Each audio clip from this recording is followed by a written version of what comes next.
I have issues. I have lots of issues, and especially when I watch women's Division I soccer, and you're thinking, okay, Division I soccer, it's going to be really good. It's not. It's not for the most part.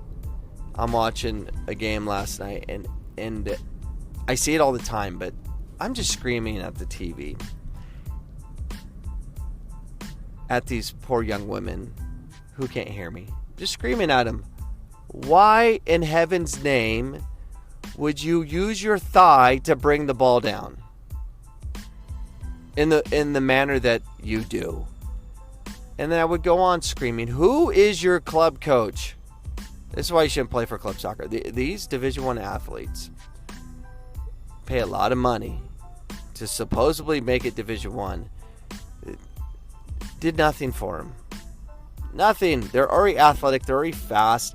So they play because they're athletic and fast. But it doesn't win because the lack of intelligence is so great.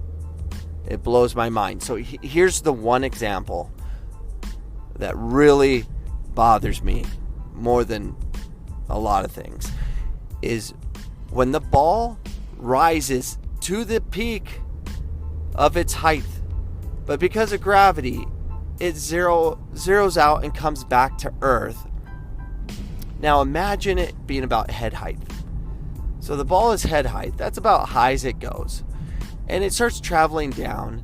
And instead of using your feet to bring it down to the floor, to the earth, where it's much easier to play and quicker to play, they decide to take their thigh and hit the ball back to the height that originally was,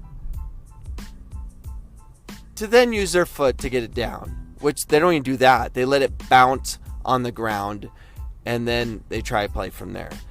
It blows my mind. That has nothing to do with their inability to be technical or anything. It just, they are so ignorant to the process of speed. And I wonder if the college coaches are trying to correct that. How are you not watching film and saying, why would you do that?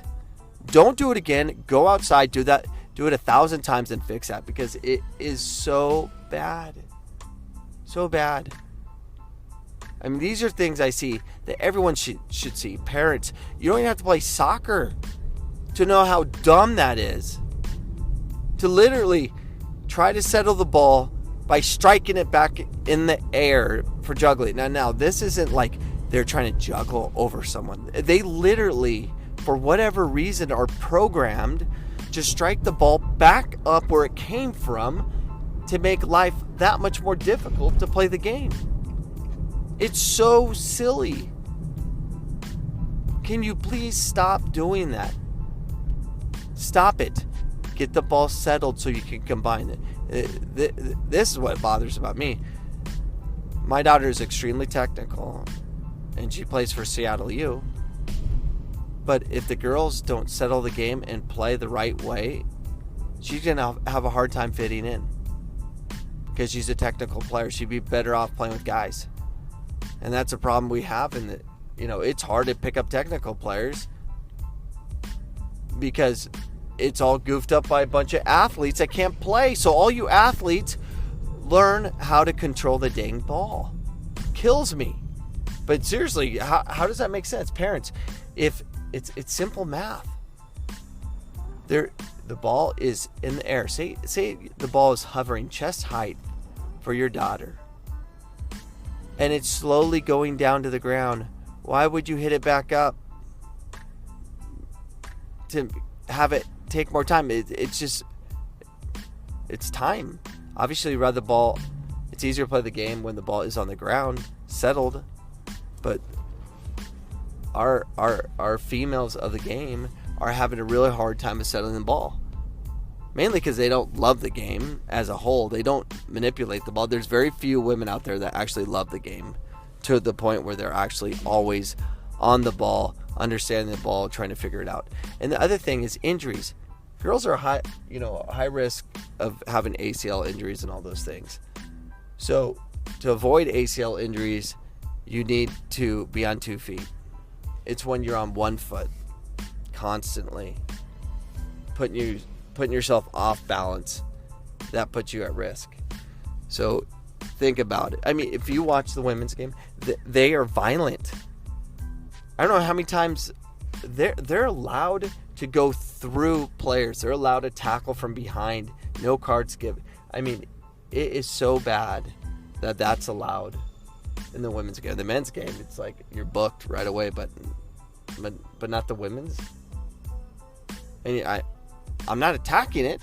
I'm just telling you what I see and how. I don't know why it's accepted by the officials. Is it because the officials are horrible? Yes, but and no one gets upset. It's like oh, that's just how the women's game is. We tackle from behind. We just flail about our bodies until we are so injured that we have concussions and ACL injuries. I just don't get it.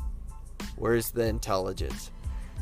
We need to go after all the female coaches that aren't producing technical players. They can, but they don't, because they have to win right now or whatever it is. It is so silly. Where's the preparation for the women? You can say that for the men's too, but it's crazy. The game needs to change, but more importantly, if the ball is in the air and it's coming to earth, settle it with your feet. Get it down on the ground right away so you're on 2 feet. So when crazy lady comes and tries to run you over, and they will, so that's how the women's game is in Division 1. Whoever has the ball, a player's going to come run you over right in the back, right in the spine, and say, good luck dealing with that. So if you're going to deal with all this spinal abuse, you got to be on 2 feet so you can take the impact. No, I make the decision of I'm going to hit the ball with my thigh, lifting my foot up so I'm on 1 foot. What are you doing? Use your feet, ladies. Stop using your thigh to put the ball back into the atmosphere. That's all I ask. Is that too much to ask? And coaches, if your kids are doing that, you better stop them and stop juggling at practice. It's teaching horrible technique. Juggling is dumb. Seriously. They're juggling on the field when it shouldn't be juggled. Those are my thoughts today. Have a great day. Goodbye. The podcast you just heard was made using Anchor. Ever thought about making your own podcast? Anchor makes it really easy for anyone to get started. It's a one-stop shop for recording, hosting, and distributing podcasts. Best of all, it's 100% free. Sign up now at anchor.fm/new. That's anchor.fm/new to get started.